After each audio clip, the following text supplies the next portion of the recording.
With every new game that they release, Rockstar Games continues to push the boundaries. And with what we know already about GTA 6, they're going to be doing this again. We know a lot more than you may think about GTA 6 already, which is really exciting. So today I'm going to show you 17 features that Rockstar is either changing, improving, bringing back, or removing from previous GTA games. If you enjoy, leave a thumbs up, subscribe for more stuff like this. Let's go. This first one might get you going, what the hell are you talking about, TGG? What does this mean? And that is simply one of the most fundamental parts of Grand Theft Auto, selling cars. Yes, in GTA 6, the way we sell cars will be completely changed. So how are they going to do this? Well, in GTA 5, if we want to make a quick buck, what we do is we steal a car off the street, take it to LS Customs, and sell it to the mechanic. In September of 2022, an entire world events list was leaked for GTA 6, which Rockstar confirmed were real with this tweet. And in the events list, we found two really interesting things. The first is a car fence, and the second is an art fence. So you might be thinking, what on earth is a fence? Like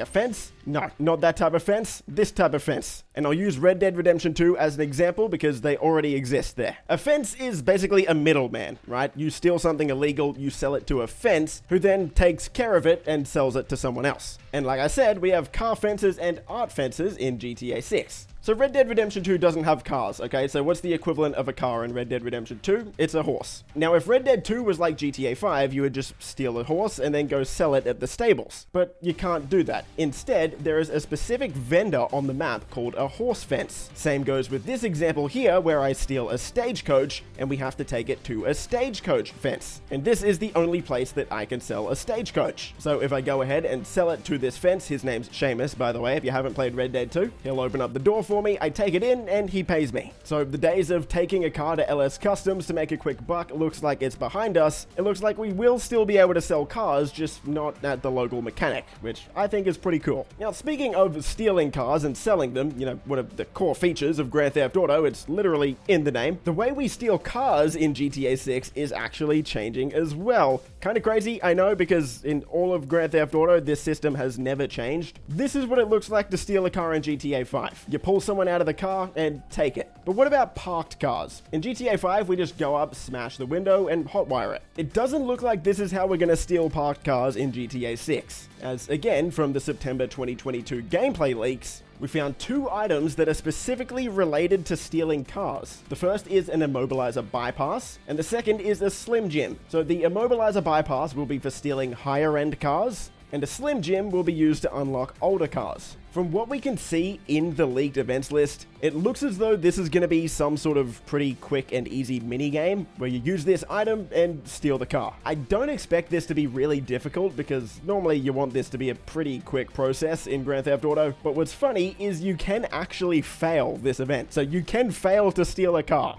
That's going to be really funny to see. For number 3, I want to talk about one that I'm really excited about, and that's all of the enterable interiors and fast food places. One of everyone's favorite features from older GTA games was being able to go into something like Cluck and Bell and order some food and a drink. Now, if you were lucky enough to see the September 2022 leaks for GTA 6, by the way, I'm not going to tell you how to go and watch those leaks, but if you do want to see them, they are still on the internet, so you can probably find the clip I'm going to reference without too much effort. But if you did see those leaks and you saw the Hank's Waffle Diner robbery with Jason and Lucia, you would know that these fast food places and restaurants are coming back. So we're going to be able to go inside restaurants, order some food, whatever we want to do, and of course, rob them if we want. And that moves me on to number 4, the improved robbery system. There's a few things I want to talk about here. Really, this could be a few points, but we'll just put it all under number 4. When we're robbing something like a diner or a restaurant, there's a lot of stuff going on. First of all, there's more than one cash register now in a lot of these stores, so you can steal a bit more money. But there's also going to be a lot of pedestrians inside as well, a lot of civilians. So you're going to have to manage these people as well. You're going to have to aim guns at them, get them to get down, and there's even an entire interaction system with NPCs, just like there is in Red Dead Redemption 2. In RDR2, you can go up, antagonize, threaten, and rob NPCs.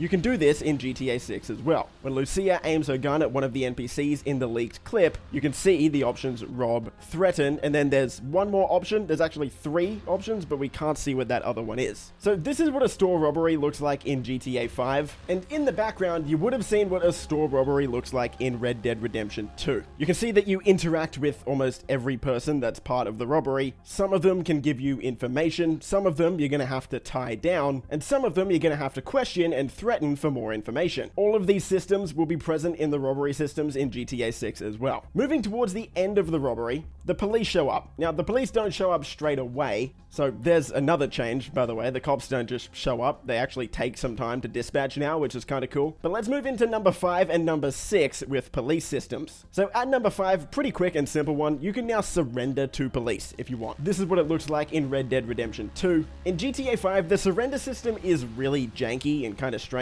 But in GTA 6, the system will be a lot more like what it is in Red Dead Redemption 2, where you can physically choose to go up to a police officer and surrender if you want to. At number 6 is another one I'm really excited about, and that's what I'm going to call police descriptions. And no surprises, this is another Red Dead Redemption 2 feature that's already been confirmed, shown, and improved in the GTA 6 leaks. In Red Dead Redemption 2, if you kill an NPC, for example, the police don't just teleport on top of you. Instead, there's going to have to be a witness that would come and witness your crime, of course, and then that witness would then have to go and tell the police. You can stop that witness and stop them from getting to the cops, but there's also another option. Depending on what you're wearing or what you were driving at the time, that will affect the police's ability to recognize you and track you down. So in Red Dead Redemption 2, for example, if you're wearing a mask or covering your face, the police won't know exactly who they're looking for. So as long as you move away from where you committed the crime, you're not going to have an issue. In GTA 6, this system is very similar and even improved. When Jason and Lucia are escaping the Hank's Waffle Diner robbery, once Lucia gets seen by the police, it pops up on the screen that the police have a full description of what she looks like, because she's not covering her face at all. She's just out in the open showing the cops what she looks like.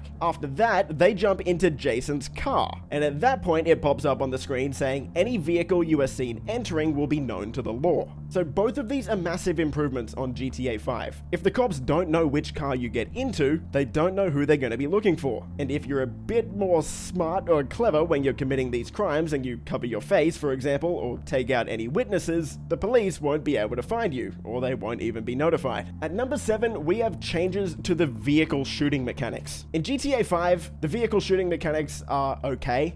Your character just sticks their arm out the window and shoots people as you're driving. Pretty simple. But if we look back to San Andreas, for example, it was completely different. Your character would put their entire body out of the car, you would stay in third-person mode, and you'd be able to shoot pretty much full 360 degrees. This is how it's going to work in GTA 6, a lot more like it was in San Andreas. We saw this in 2022 during that leaked footage, again, where a developer was testing this out as Jason, so pretty cool to see this feature returning. Moving into number 8 and number 9, we're just going to go over 2 pretty basic movement features that are coming to GTA 6. The first one is shoulder switching, so this is coming from Red Dead Redemption 2. Now you can switch between which shoulder you want to shoot over, something that's been overdue for a long time. And the next is a prone feature, so yes, it looks like we will be able to lay down in GTA 6, finally, which will hopefully make stealth missions a lot easier and a lot more cinematic, which leads me into number 10, which is also related to stealth, and this is going to be carrying bodies. After Lucia takes out one of the civilians in the robbery at Hank's Waffles Diner, we see that she has the option to either loot or pick up that body, just like in Red Dead 2.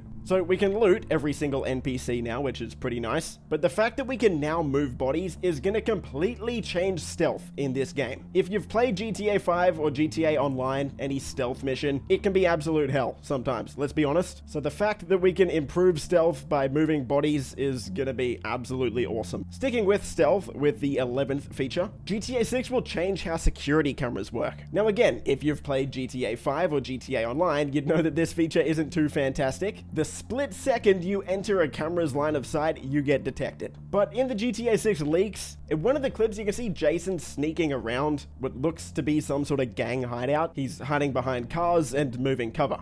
One of the security cameras notices and spots Jason, but instead of everyone in the entire area just knowing suddenly where Jason is and everyone having auto aim and being able to lock onto him immediately, like they can in GTA 5, in GTA 6, instead the enemies that are in the area will go to your last known location. So you can actually use cameras to make enemies go where you want them, kind of. This was one of the most annoying features in GTA 5. If you get spotted by a camera, everyone suddenly has a 24/7 tracker to know exactly where you are. It was just unrealistic. So I'm glad to see that this is changing in GTA 6, and hopefully this means that the stealth systems will be massively improved and a lot more fun. Next, we have to talk about one of the biggest memes in all of GTA, and that's having a rocket launcher in your back pocket. In GTA 5, of course, you can have like 100 weapons on you at once. I don't know where you store them, but you can pull them out whenever you want. In GTA 6, this isn't going to be the case. Instead, the system is going to be almost identical to Red Dead Redemption 2, not quite.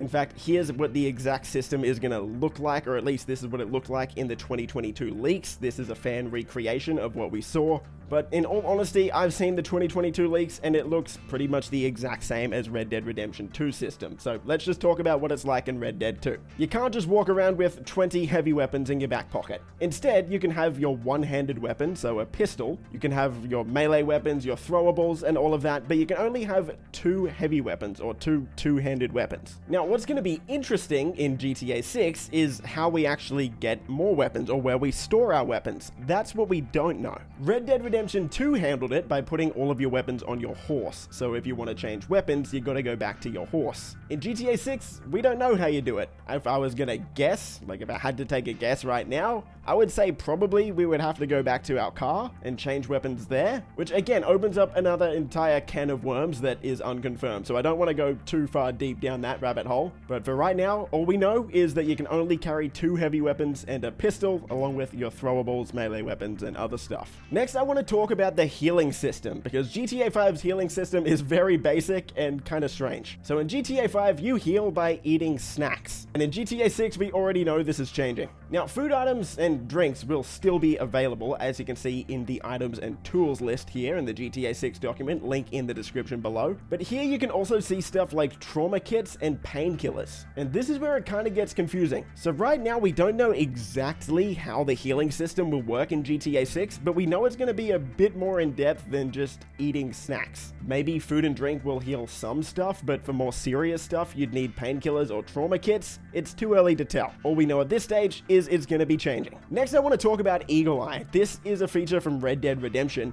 and I'm not talking about Dead Eye, where you can just lock on to every target. I'm talking about Eagle Eye when you're out of combat. So you can use Eagle Eye when you're walking around to see things in the environment, like plants that you need to pick, for example. And in one of the clips in the 2022 leaks, we saw Jason activate this ability. He did it when he was entering a pawn shop as well, so maybe this could be used to scope out what you want to steal in the pawn shop, for example. Maybe more valuable items will glow or something like that. But again, with this one, too early to tell. We only got a small bit of footage, but we do know that this feature will be returning in some way. Next, let's talk about group AI. This is something we learned from the GTA 6 trailer, actually. In GTA 5, if you walk down the street, most of the NPCs will be doing their own thing. And if there are any NPCs that are in groups, normally they're gonna be standing still. The GTA 6 trailer, though, confirmed that this is gonna be different. For example, here you can see a couple running with their dog. You can see much larger groups of people gathered at the beach taking selfies, applying sunscreen, taking photos of each other, lots of random things. So while I'm sure there's gonna be a bunch of AI improvements, a lot of these aren't confirmed yet, but what we do know is there's going to be massive improvements to the group AI system and how characters walk around in groups. Next, I want to talk about particle effects and water effects. These clips have kind of been blowing up on Reddit this week, as people are noticing just how insane the sand as well as the water effects are going to look. So I went back into GTA 5 to see how much of an improvement these actually are, and the difference is massive. You can see it's much more noticeable when you're going over sand, all of the sand kicking up, all of the dust. It looks incredible. And when it comes to the water physics, the way the waves react to you driving a jet ski over them in GTA 6 looks incredible. In GTA 5, it doesn't look bad for a game that came out in 2013. It actually looks pretty good. But in the trailer, you can just see how much they're taking it to the next level. 2 more to go, and this one is really exciting. And I'm talking about random events. If you've been out of the loop with GTA 6 leaks and information, I'm not kidding when I say there was a leaked events list for GTA 6 that contained thousands of random events. You might think I'm crazy, you might think I'm lying. I promise I'm not. There were actually thousands of random events. It's insane. This might sound crazy to you if you've played GTA 5, but if you've played Red Dead Redemption 2, this probably doesn't actually come as much of a surprise. For example, here's a random event in GTA 5. Pretty simple. You go steal the money and take it back to a guy. But let me show you these 2 random events that happen whenever you're roaming around in Red Dead Redemption 2, and you can see just how much more in-depth and awesome they are in Red Dead 2, to be honest. And if this is any indication, it's only going to be better in GTA 6. Watch yourself. Oh, pardon me, sir. Oh, Lordy. Hey! Son of a bitch! How do you like that?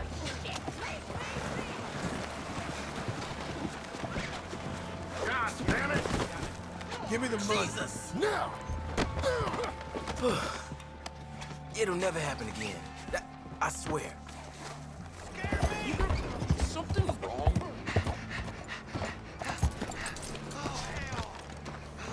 The law will make you pay!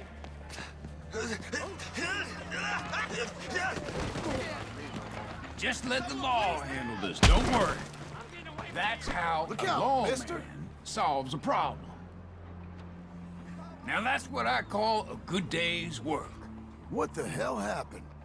Just let the law handle this, don't worry. How's everything with you? You just go around beating the tar out of anyone you please? You really want to mess with me? I just got heated, that's all. Think twice before you trouble me again. You're just another bully with a badge. I have had it with you! This town has had enough of the likes of you. Son of a bitch, you're Finally, I want to talk about volumetric clouds and fog. And the reason I want to talk about this one last is because fog is going to be a massive part of the GTA 6 map. If you know anything about Miami and Florida, you would know that there's the Everglades, which is kind of a swampy area. So a lot of the game is going to take place in places like this. Here's what the fog looks like in a swampy area of GTA 5. Almost non-existent. And this is what it looks like in Red Dead 2. And don't forget, Red Dead 2 came out 6 years ago. Not only that, but look at the difference in the clouds between GTA 5 and Red Dead 2. There's been a lot of rumors about crazy weather events in GTA 6. I can't confirm or deny those today, I don't know. But if there are some crazy weather events, just looking at what Rockstar did in their previous game and seeing how much of a step up that was over GTA 5 gets me really excited for 6. And those are 17 things that Rockstar will remove, improve, or bring back in GTA 6. If you enjoyed, leave a thumbs up, subscribe for more stuff like this. Stay safe, and I'll see you in the next video. Boys!